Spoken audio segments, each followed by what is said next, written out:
তার পেতাত্তাকে হয়ে গেছে কিন্তু। সো আপনারা যদি মনে করেন যে আমাদের বিজয় অর্জন হয়ে গেছে, এটা ভুল ধারণা। এখনো দিল্লির মসনদে বসে ওই ডাইনি এখনো কিন্তু সংগ্রাম করে যাচ্ছে কিন্তু। সো আমি আপনাদের প্রত্যেকে বলবো, আপনার চোখ কান খুলে রাখুন।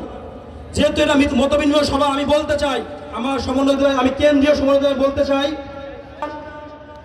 নির্বাচনের ক্ষেত্রে আপনার সাবধান হন।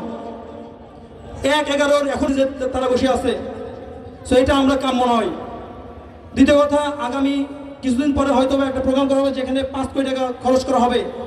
আমার মতামত হচ্ছে যে এই টাকাগুলো আপনারা যারা শহীদ বরণ করছে তাদের পরিবারে বিলিয়ে দেন আপনারা।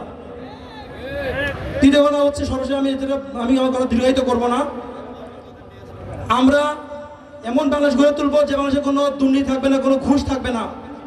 ঝিনাইদহের প্রত্যেকটা প্রতিষ্ঠান, বিআরটিএ, পাসপোর্ট অফিস, এলজিডিকে আমি বলতে চাই, আপনারা যদি দুর্নীতি করার চেষ্টা করেন আপনারা ভুলে যান, নয়তো ছাত্ররা আপনার বিদায় করতে বাধ্য হবে। তো সবাইকে বলবো, কেউ যদি ঘুষ চাই আপনারা ঘুষি মেরে দিবেন, সাথে সাথে আপনারা আগুন ধরাই দিবেন, আপনারা বাকিটা আমরা দেখব।